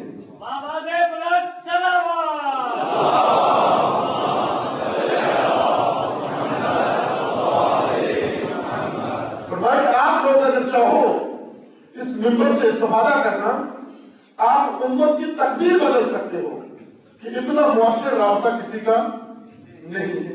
جب بات سے بات نکلی، میں وہ دوسری بات کی نقل کر دوں یہاں پر کہ یہ البتہ کسی معتبر کتاب کی نقل نہیں، کسی کتاب جو میں نے پڑھا لیکن مستند نہیں ہے کہ وہ کتاب، کیونکہ اس میں اقوال لکھے ہوئے بہت سارے. انہوں نے بوناپارٹ کا ایک قول نقل کیا، نیپولین کا. اس مصنف نے، کتاب کے مصنف واللہ عالم، اس نے صحیح نقل کیا یا نہیں، بوناپارٹ کا ایک قول نقل کیا کیونکہ وہ فاتح بننا چاہتا تھا، پوری دنیا کو فتح کرنا چاہ رہا تھا. خواب دیکھا تھا اس نے کہ میں دنیا کا حاکم بنوں، کم از کم سارے یورپ کو متحد کرنا چاہتا تھا. ایک بڑی طاقت، سپر پاور. اس کو افراد کی ضرورت تھی، جنگجوؤں کی ضرورت تھی، نفری کی ضرورت تھی اس کو. اور جتنی کوشش کرتا تھا کہ لوگ اس کا ساتھ آئیں، بہت کم لوگ آتے تھے اس کے ساتھ. جتنی اس کو توقع ہوتی تھی اتنے نہیں آتے تھے. اس شخص نے ایک جگہ یہ جملہ کہا کہ مجھے تعجب ہے مسلمانوں کے اوپر کہ ان کے پاس ایک ایسی قوت کی چیز موجود ہے، طاقت کی چیز موجود ہے، اگر وہ میرے پاس موجود ہوتی تو وہ کام جو میں مہینوں میں سوچ رہا ہوں وہ ہفتوں میں کر دیتا تھا۔ وہ کون سی چیز تھی؟ کہا میں تعجب کرتا ہوں مسلمانوں پر کہ جب ان کے خاص دن آتے ہیں محرم کے، ایک کالا جھنڈا گاڑ دیتے ہیں، بغیر بلائے امت اس جھنڈے کے نیچے آ کر جمع ہو جاتی ہے۔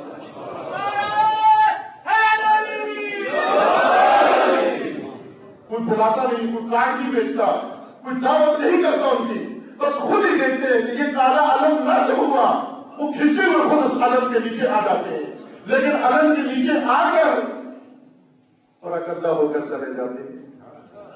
اس علم کی طرف نگاہ بدلنے کی ضرورت ہے عزیزوں، اس علم کے بارے میں نگاہ بدلنے کی ضرورت ہے۔ علم مت بدلو، نگاہ بدلو۔ علم ہی بدلنا، نگاہ بدلو۔ خدا شاہد ہے، اگر ہماری نگاہ اس علم کے بارے میں بدل جائے، یہ علم کافی ہے کوئی امت کی سرفرازی کے لیے۔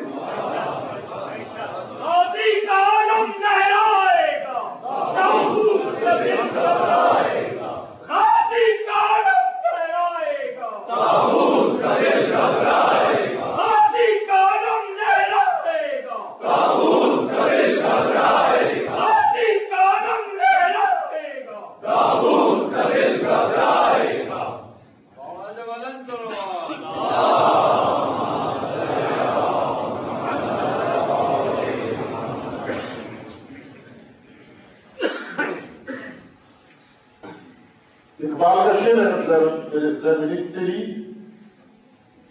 آرزو ہے کہ تیری دعا ہو پوری، اس طرح سے ہے، تیری آرزو ہے کہ تیری دعا ہو پوری، میری آرزو ہے کہ تیری دعا بدل جائے، تجھے یہ آرزو ہے کہ تیری دعائیں خدا قبول کرے، میری یہ آرزو ہے کہ خدا تیری دعائیں بدل دے، کہ یہ دعائیں چھوڑ کر کچھ اور دعائیں اللہ سے مانگنا شروع کر، کچھ اور دعا مانگنا شروع کر۔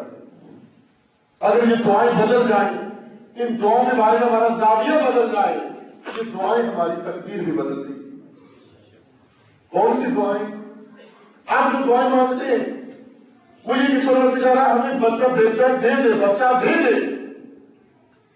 اور اس بچے کو محفوظ رکھ، اور جب ضرورت پڑتی ہے اس کو ماں گود میں بٹھا لیتی ہے۔ یہی مائیں جب بے اولاد ہو خدا سے اولاد مانگے، اور یہی مائیں جب حق کو ضرورت پڑے اللہ سے دعا مانگے کہ اے پروردگار یہ جو دیا تھا اس کو اپنی بارگاہ میں قبول کر لے۔ جب اس امت کی ماؤں کی دعائیں بدل جائیں گی، اس امت کی تقدیر بھی بدل جائے گی۔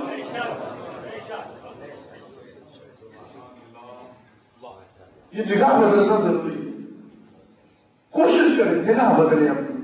دین یہی دین ہے، دین نہیں بدلنا، قرآن نہیں بدلنا، اہل بیت نہیں بدلنے، قرآن اور اہل بیت کے بارے میں نگاہ بدلنے اپنی، نگاہ بدلنے۔ اگر یہ نگاہ بدل جائے، رسول کا وعدہ ہے یہ دو تمہیں نجات دے دیں گے، اللہ کا وعدہ ہے یہ دو تمہیں نجات دیں گے۔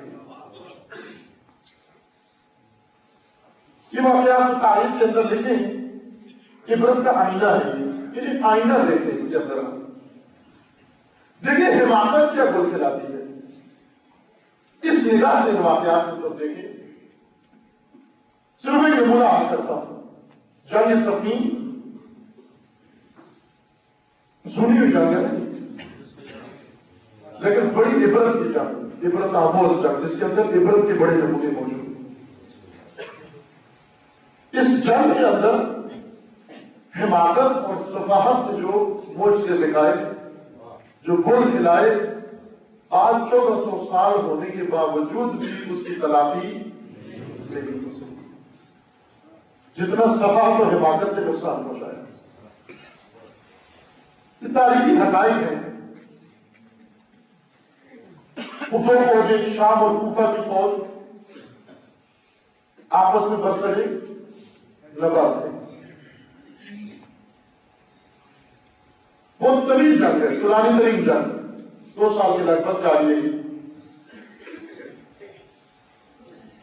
آخر فیصلہ کن مرحلے میں داخل ہو گئی، یہ جنگ فیصلہ کن مرحلے میں داخل ہو گئی۔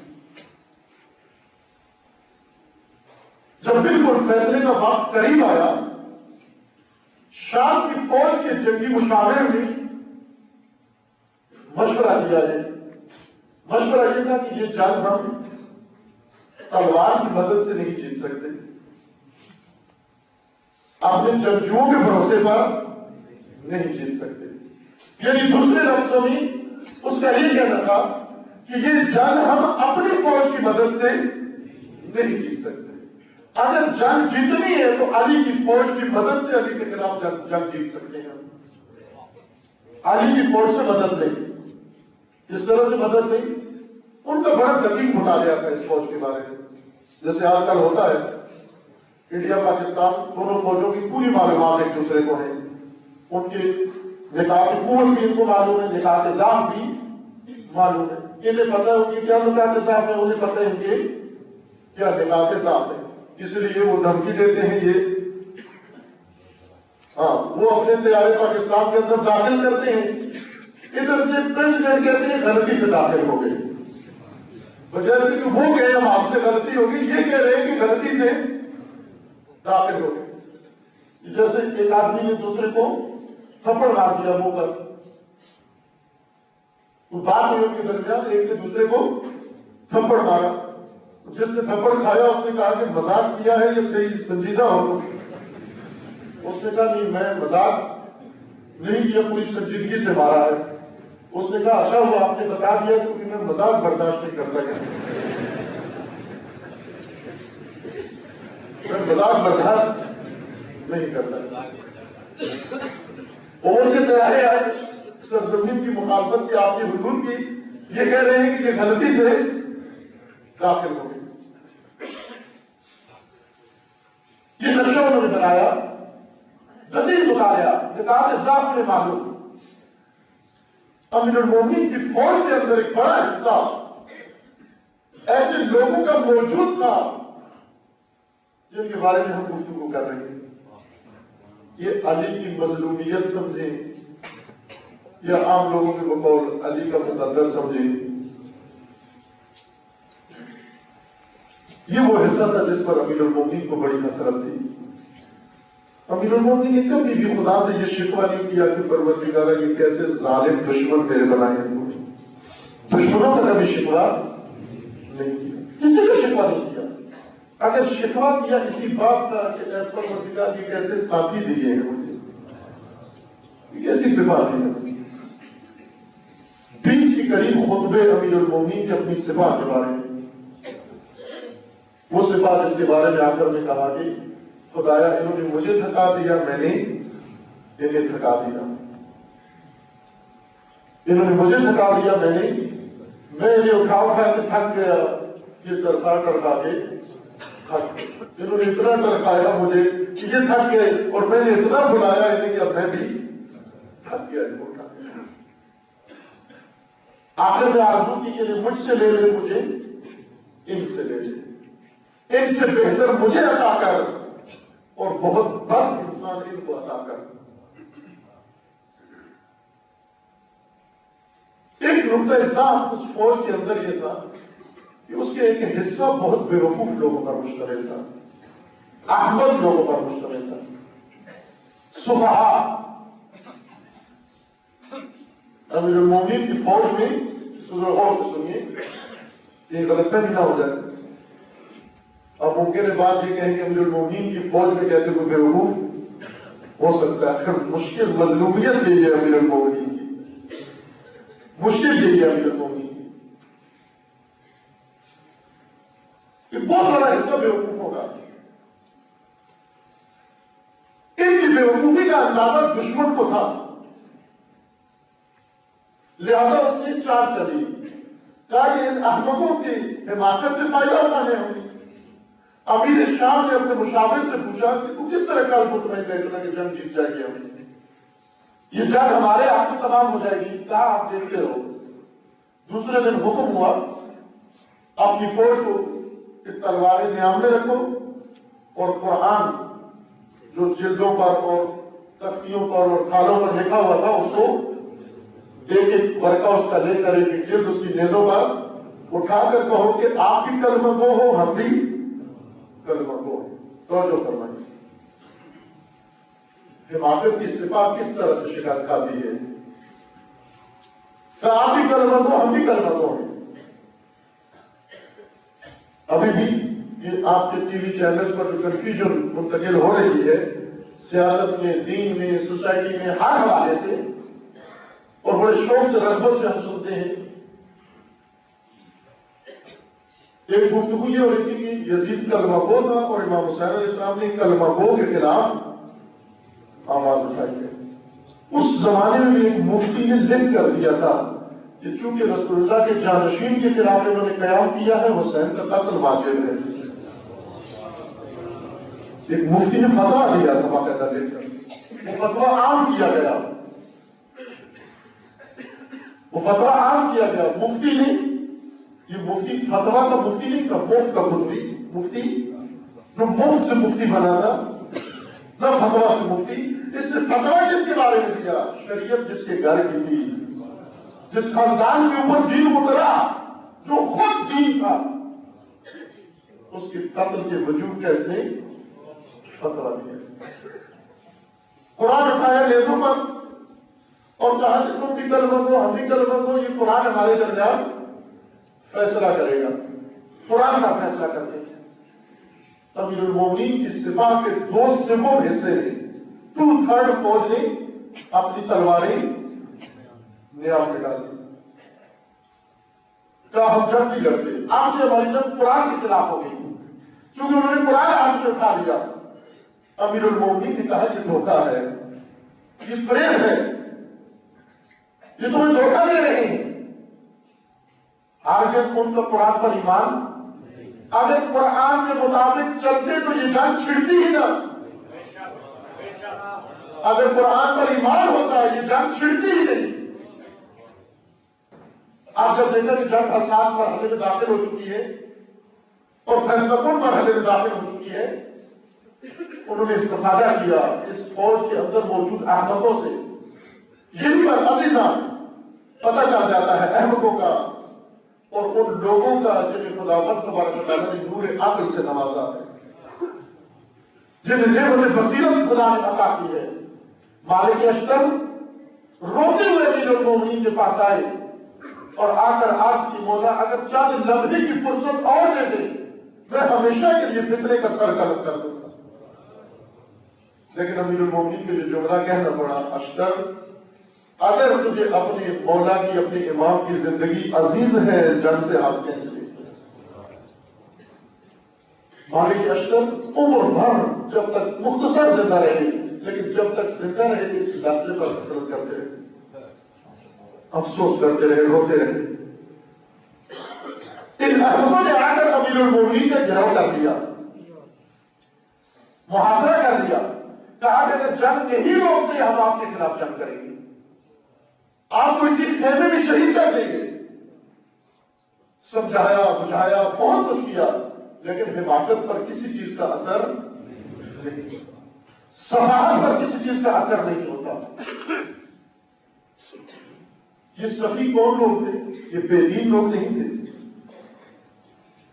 انہوں نے بعد میں الرجی اختیار کی، چونکہ صفین کا جو ماجرا آپ کے ذہن میں ہے، الرجی اختیار کی، پھر ایک تحریک چلائی، پھر ایک مذہب بن گیا باقاعدہ خوارج کے نام سے. حماقت کے حماقت کرتے رہے. ایک میدان کے اندر امیر المومنین نے عبداللہ بن عباس کو بھیجا کہ انہیں سمجھائے جا کر، پھر بتایا جا کر، تذکر دینے، سمجھائے جا کہ یہ اپنی ضد سے ہٹ جائے، چھوڑ دے اپنی ضد. جب واپس آئے عبداللہ بن عباس سے پوچھا امیر المومنین نے کہ کیسے پایا ان کو؟ کہا میں نے جو قوم دیکھی ہے اس قوم کی حالت یہ ہے کہ کثرت سجود سے اس کی پیشانیوں پہ ایسے گٹے بن گئے ہیں جیسے اونٹ کے زانوں کے ہوتے ہیں. اونٹ بیٹھتا ہے تو گٹا بن جاتا ہے نا اس کا، بیٹھ بیٹھ کے زمین کے اوپر. اس کثرت سے سجدے نہیں تھے، ان کے پیر دھسے ہوئے، ان کی پشت کے ساتھ لگ رہے تھے، فاقے کر کر کے، روزے رکھ کر کے، ساری رات تہجد کے لیے کھڑے رہتے. نمازی، روزے دار، قائم اللیل، لیکن احمد کھوپڑیاں خالی، صفی قرآن کی بقول صفحا، یہ صفحا حساس ترین موقع پر آئے امیر المومنین کے لیے وہ مشکل کھڑی کر دی، مشکل کشا کے لیے. عزیزہ بہت عربیہ مظلومیت ہے امیر المومنین کی. بہت بزرگ عالم دین شیخ جعفر کاشف الغطا فرماتے ہیں کہ امیر المومنین سید الشہداء سے زیادہ مظلوم ہے، بہت مظلوم ہے. مشکل کشا جس کے سامنے کو مشکل نہیں ہوتی، لیکن جب صفحا سامنے آ جائے، جب احمد سامنے آ جائے، مشکل کشا ایسی مشکل میں گر جاتا ہے، ایسی مشکل میں پھنس جاتا ہے. کیا کرے اس مشکل کو، کیسے حل کرے؟ جب صفحا اس کے گرد جمع ہو جائے، جب احمد اس کے گرد جمع ہو جائے تو تلوار اسی کے خلاف نکال دے. پہلے کام جنگ نہیں لڑتے، جنگ نہیں لڑی، پھر اس کے بعد کہنے لگے قرآن فیصلہ کرے گا. قرآن کیسے فیصلہ کرے؟ قرآن کے لیے فیصلے کی بات یہ ہے کہ ایک نمائندہ ادھر سے، ایک نمائندہ تو جو اس ماجرا کو غور سے سنیے، کا ایک نمائندہ ادھر سے، ایک نمائندہ ادھر سے ہو. اس موقع پر امیر المومنین کے لوگوں نے یہ غلط کر رہے ہو. اگر قرآن کو فیصل بنانا ہے تو میں بتاتا ہوں قرآن، اس لیے کہ میں قرآن ناطق ہوں، مجھ سے بہتر کوئی قرآن نہیں سمجھتا، میں رائے قرآن بتاتا ہوں کیا ہے. لیکن امیر المومنین سے قرآن نہیں سنا. کہہ رہا ایک نمائندہ ادھر سے، ایک نمائندہ، آپ فریق ہیں، آپ فریق ہیں، آپ نہیں فیصلہ کر سکتے. ایک نمائندہ ادھر سے، ایک ادھر سے. انہوں نے اپنا نمائندہ اسی سیاستدان کو بنایا، عامر بن عاص کو. بہت چالاک انسان، بہت زیرک انسان. اور انہوں نے امیر المومنین نے کہا کہ میری طرف سے نمائندہ عبداللہ ابن عباس. عبداللہ ابن عباس آپ کا چچا زاد بھائی ہے، وہ آپ کی فیور کرے گا، اسے ہم نہیں مانتے. کہا مالک اشتر، کہا اس کی تلوار سے خون ٹپک رہا ہے، وہ بھی نمائندہ نہیں ہو سکتا. پھر امیر المومنین سے کہا کہ آپ انتخاب نہ کریے، نمائندہ ہم انتخاب کرتے ہیں. ڈھونڈا ہے نمائندہ. سادہ لوہ ترین انسان اس وقت موجود وہاں پر، اس کو انتخاب کیا کوفہ کی فوج کے مذاکرات کے لیے امیر المومنین کے نمائندے کے طور پر، کہ یہ جا کر مذاکرات. یہ تاریخ کے حقائق ہے، جس میں کوئی شیعہ سنی بات. تاریخ نہ شیعہ ہوتی ہے نہ سنی ہوتی ہے. عقیدہ یا شیعہ ہوتا ہے یا سنی ہوتا ہے، عمل یا سنی ہوتا ہے یا شیعہ ہوتا ہے. تاریخ نہ شیعہ ہے نہ سنی ہے. تاریخ ہے. جغرافیہ نہ شیعہ ہوتا ہے نہ سنی ہوتا ہے. جغرافیہ ہے، حقائق ہے. اور نہیں کہہ سکتے کہ ہمارے رائے کے مطابق کیوں ہے، ہماری رائے کے مطابق کیوں ہے. یہ تمام مورخین نے لکھا، اور اکثر مورخین جنہوں نے یہ واقعہ لکھا ہے سنت سے تاریخ لکھی انہوں نے. سادہ لوہ ترین انسان، اس کو انتخاب کیا. کیا یہ بہترین ہے؟ کیوں؟ اس لیے کہ وہ سب سے زیادہ متقی مشہور تھا، سب سے زیادہ پرہیزگار اور متقی مشہور تھا. لے کر اس کو نمائندہ بنا کر مذاکرات شروع ہوئے. یہ مذاکرات اتنے طولانی ہو گئے کہ خود بھی اٹھا گئے. آخرکار اس اپنے نمائندے کے خلاف ہو گئے کہ تم فیصلہ کیوں نہیں کرتے. انہوں نے آخری میٹنگ کی، دونوں نے بیٹھ کر کے فیصلہ کرتے ہیں. فیصلے میں طے یہ پایا، دونوں نے آپس میں مل بیٹھ کر طے کیا. اس نمائندے پر امیر المومنین راضی نہیں. اس نمائندے کی بڑی کارکردگیاں ہیں، ابھی باقی میں بتاؤں کہ امیر المومنین کے ساتھ اس نمائندے نے کیا کیا تھا. یعنی امیر المومنین جب اثر اقتدار آئے خلیفہ سیمو کے قتل کے بعد، یہ کوفہ میں پہلے سے خلیفہ سیمو کی طرف سے مقرر کے گورنر کے طور پر، اور جو امیر المومنین آئے انہوں نے امیر المومنین کے لیے بیعت نہیں دی، کسی سے بیعت نہیں دی. پھر اس کے بعد جنگ جمل ہوئی. امیر المومنین نے پیغام بھیجا کوفہ کے والی کو، اسی شخص کو، کہ آپ وہاں سے فوج لے کر مرکز کی حمایت کے لیے آؤ. انہوں نے فتویٰ دیا گورنر نے، امیر المومنین کے گورنر نے امیر المومنین کے لیے فتویٰ دیا. کہا کہ یہ جنگ جمل کے بارے میں کہا کہ اس میں حصہ لینا یہ فتنہ ہے، اس میں کوئی مسلمان حصہ مت لے. کہا کہ اس وقت جو سوار ہے جنگ کے لیے جا رہا ہے وہ سب سے بدتر ہے، اس سے بہتر ہے جو پیادہ ہے، اور پیادے سے بہتر وہ ہے جو غیر مسلح ہے، اور غیر مسلح سے بہتر وہ ہے جو کھڑا ہوا ہے چپ کر کے، اور کھڑے ہوئے سے بہتر وہ ہے جو بیٹھا ہوا ہے، بیٹھے ہوئے سے بہتر وہ ہے جو لیٹا ہوا ہے، اور سب سے بہتر انسان وہ ہے جو لحاظ اوڑھ کے سویا ہوا ہے۔ تو یہ سب سے افضل انسان یہ ہے، یہ بھی دین ہے، یہ بھی ایک مذہب ہے۔ جیسے عالم میں سب سے بہترین انسان وہ ہے جو لحاظ اوڑھ کر سویا ہوا ہے، نہیں آنے دیا، کسی کو بھی نہیں آنے دیا۔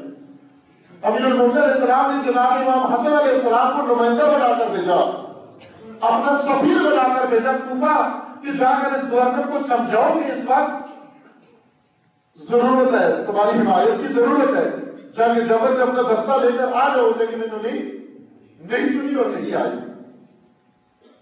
یہ شخص افغان کے امیر المومنین کے نمائندہ مذاکرات کے لیے جا رہے ہیں۔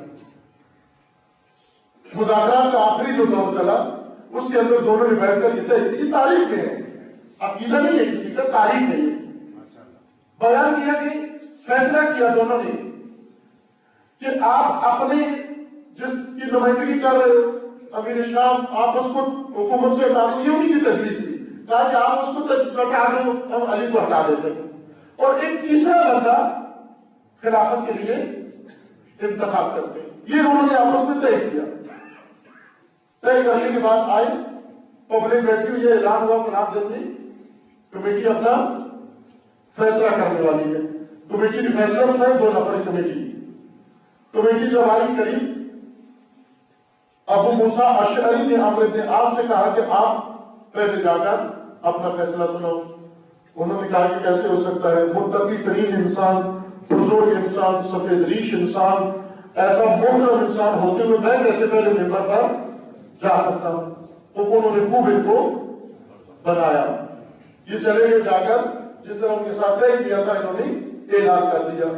تاریخ کے الفاظ ہے یہ کہ ابو موسیٰ اشعری نے اپنے ہاتھ سے انگوٹھی نکالی اور نکال کر کہا کہ میں کس طرح علی کو خلافت سے ہٹا رہا ہوں، جس طرح اپنے ہاتھ سے انگوٹھی نکال رہا ہوں۔ یہ اعلان کر کے وہ نیچے اتر آئی۔ بعد میں امیر شام کا نمائندہ گیا، اسی ممبر پر بیٹھ کر کہا کہ آپ نے کوفہ کے نمائندے کی بات تو سن لیجیے، ہم دونوں کے اندر یہ طے پایا تھا۔ کہا کہ جس طرح انہوں نے انگوٹھی پہلے سے نکالی ہوئی تھی، امر اعظم نے انگوٹھی پہلے سے نکالی ہوئی تھی، اور کہا کہ ان کی بات تو آپ نے سن لی کہ علی کو خلافت سے انہوں نے نکال دیا، ہٹا دیا، تو میں امیر شام کو خلافت پر نصب منسوخ کرتا ہوں، جس طرح سے یہ انگوٹھی اپنے ہاتھ میں ڈال رہا ہوں۔ اب یہ سارے سٹپٹائے بہت، یہ بزرگ، یہ متقی انسان بہت سٹپٹائے، کہا یہ تو طے نہیں پایا تھا، لیکن اتنی دیر میں نعرہ لگ چکا تھا، اتنی دیر میں فیصلہ ہو چکا تھا، پانی سر سے گزر چکا تھا اتنی دیر میں۔ انہوں نے کہا یہ ہمارے پر دھوکہ ہو گیا، وہ لوگ جنہوں نے اس کو نمائندہ بنایا اب اس پر پل پڑے۔ خوارج نے حملہ کیا قتل کرنے کے لیے ابو موسیٰ اشعری کو، کہا کہ یہ کیسا فیصلہ کیا تم نے کہ جن دونوں کو اپنے کا یہ تھا، لیکن وہ دھوکے میں آ گئے۔ پھر اس کے بعد آئے امیر المومنین کے پاس اور آ کر کہنے لگے کہ توبہ کرو، امیر المومنین سے کہنے لگے یہی صفا، کہا توبہ کرو، کہا کس بات کی توبہ؟ کہا اس لیے کہ آپ بھی دین سے معاذ اللہ خارج ہو گئے، کافر ہو گئے۔ کیوں کافر ہوئے؟ کہا اس لیے کہ آپ نے کیوں کہا کہ ہمارے درمیان 2 آدمی مل کر فیصلہ کریں؟ امیر المومنین کہا یہ آپ کی رائے تھی، میری رائے، میں تو تمہیں روکتا رہا، میں تو منع کرتا رہا یہ غلط راستہ ہے، لیکن تم نے کہا کہ یہی ہونا چاہیے، وہ کام، وہ گناہ جو تم نے کیا ہے اس کی توبہ مجھ سے کروا رہے ہو، تو اگر توبہ نہیں کرتے ہم آپ کے خلاف ہیں۔ عزیزان، یہ صفاحت کا بہت بڑا نمونہ تاریخی کہ آپ دیکھیں اس جنگ کے اندر علی علیہ السلام کی فوج میں سے احمدوں کا ٹولہ اٹھا، 2 فوج جو دھوکے میں آ گئے، قرآن میزوں میں اٹھایا گیا، یہ دھوکے میں آ گئے۔ احمد کی ایک صفت یہ ہے کہ غلطی کی تلافی غلطی سے کرتا ہے، غلطی کی تلافی غلطی سے کرتا ہے۔ ایک غلطی پہلے کر رہے تھے، جنگ روک بیٹھے، یہ پہلی غلطی تھی۔ اس کی غلطی کی تلافی کس سے کی؟ اس کی تلافی یہ کی کہ 2 نمائندے بیٹھ کر مذاکرات کریں، یہ دوسری غلطی تھی۔ اس غلطی کی تلافی کس سے کی؟ ابو موسیٰ اشعری کو انتخاب کر کے، جو ان تمام لوگوں کے اندر موجود سب سے زیادہ بیوقوف انسان تھا، اس کو انہوں نے اپنا نمائندہ بنایا، یہ تیسری غلطی تھی۔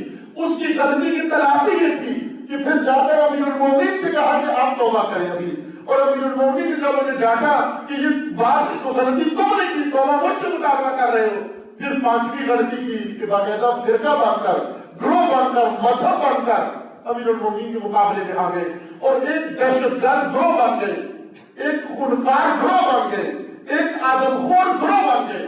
اب اگر خوارج کا چہرہ دیکھتے ہیں کہ وہ خوارج کون تھے تو کافی ہے کہ آپ اس وقت اپنی مغربی سرحدوں میں جا کر دیکھ لیں کہ وہ گروہ جو اس وقت آدم خوری میں مشغول ہے، آدم کشی میں مشغول ہے اور دین کے نام پر اور اسلام کے نام پر کر رہا ہے، یہ در حقیقت انہیں احمقوں کے قبیلے سے بچا ہوا قبیلہ۔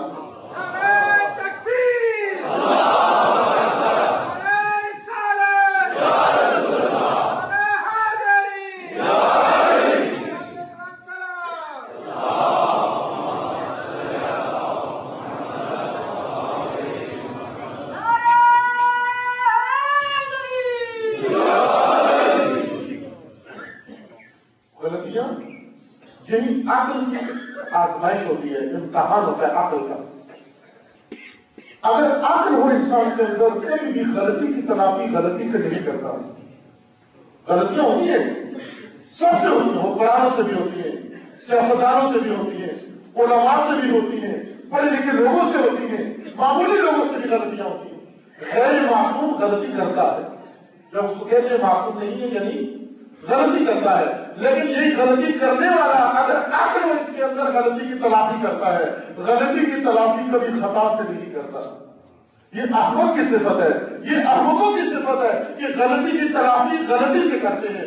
اگر آج کے دور میں آپ نے وہ طبقہ پرکھنا ہے کہ جو احمق ہے، سفیہ، سفہا، جو غلطی کی تلافی غلطی سے کرتے ہیں، تو آئیں دیکھیں ملک کو غلطیاں کر کے ڈبویا، اس غلطی کے بعد اس غلطی کو اوپر پانی پھیرنے کے لیے پھر ایک اور غلطی کی، اس غلطی کو دبانے کے لیے ایک اور غلطی کی، غلطیوں پہ غلطیاں کر کے غلطی کی اصلاح کرنا چاہتے ہیں۔ کیا یہی نہیں ہو رہا ہمارے ساتھ؟ غلطیوں پہ غلطیاں کر کے ایک غلطی کی تم نے امریکہ کی گود میں جا بیٹھے، یہ تمہاری غلطی تھی، اس غلطی کی تمہیں سزا ملی، اس سزا اور اس غلطی کی تلافی کے لیے تم نے اپنی دم امریکہ سے باندھ لی، اس غلطی کی تلافی کے لیے تم نے اپنے آپ کو اس کے آگے فروخت کر دیا، جھکا دیا، ذلیل بن گئے اس کے آگے، اپنی تقدیر اٹھا کے اس کے اختیار میں کرا دی، اپنی قوم اس کے آگے بیچ دی اور اس کو غلام بنا دیا۔ یہ غلطیوں کی تلافی غلطیوں سے کی تم نے۔ ایک غلطی تم نے کی کہ امریکہ کی گود میں بیٹھ کر جہاد کروایا تم نے، امریکی جہاد کروایا تھا، چھوٹے شیطان کے خلاف لڑنے کے لیے بڑے شیطان کی آغوش میں بیٹھے۔ اس غلطی کی تلافی تم نے کیا کی؟ اس غلطی کی تلافی کرنے کے لیے تم نے مزید غلطیاں کی، اور وہ غلطیاں کرتے کرتے یہاں تک آپ پہنچے کہ اپنی مملکت کے اندر دہشت گرد پالنا شروع کر دیے، اپنی مملکت کے اندر آدمخور پالنا شروع کر دیے، اور وہ غلطیاں آج گلے پڑ گئی، وہ غلطیاں آج وہ انگارے جو بوجھ سے آج فصل کاٹ رہی ہیں۔ جب غلطیاں کاشت کی جائیں وہاں پر قتل و غارت گری کی فصل کاٹی جاتی ہے۔ کتنی غلطیاں کاشت کی ہیں مذہب کے نام پر، دین کے نام پر۔ اس لیے آپ کیا آپ کی خدمت میں کہ یہ ملک احمقوں نے یہاں تک پہنچایا ہے، بیوقوفوں نے یہاں تک پہنچایا ہے، غلطیاں کی انہوں نے، اور پھر آ کر ان غلطیوں کو قوم کے سامنے صحیح بھی ثابت کرنے کی کوشش کی۔ قرآن کا یہ کہنا ہے کہ احمق ہے۔ عزیزہ، انسان کو قبلہ چاہیے، قبلے کا فلسفہ ہم نے قبلہ بھی صرف ایک مقدس جہت سمجھ لی ہے کہ یہ تین جہتیں باقی یہ شیطان کی ہیں، ایک جہت اللہ کی۔ خدا بخش فرمانا ہے اینما تولوا فثم وجہ اللہ، جدھر رخ کرو ادھر ہی خدا ہے۔ یہ ساری جہات خدا کی ہے، مشرق بھی خدا کا ہے، مغرب بھی، للہ المشرق والمغرب، مشرق و مغرب سب خدا کا ہے، شمال و جنوب سب خدا کا ہے۔ جب سب خدا کا ہے تو پھر ہمیں کیوں کہا جائے صرف ایک طرف رخ کر کے نماز پڑھو؟ ایک طرف روح کر کے عبادتیں کرو، ایک طرف روح کر کے اپنا جماعت قائم کرو.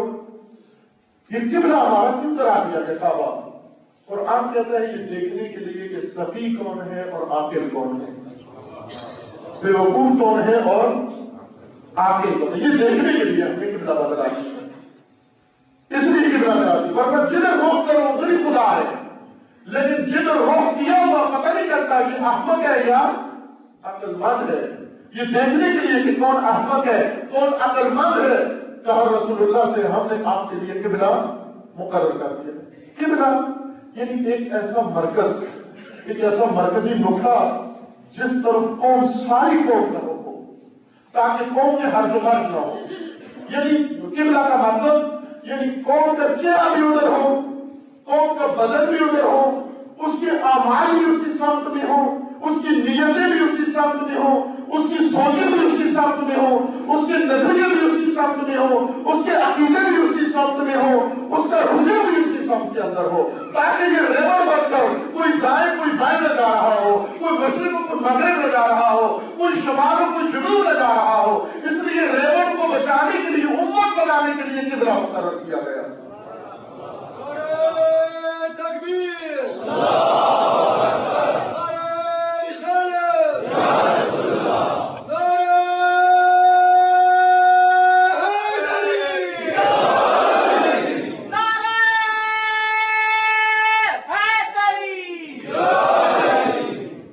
قبلہ مقرر کیا گیا.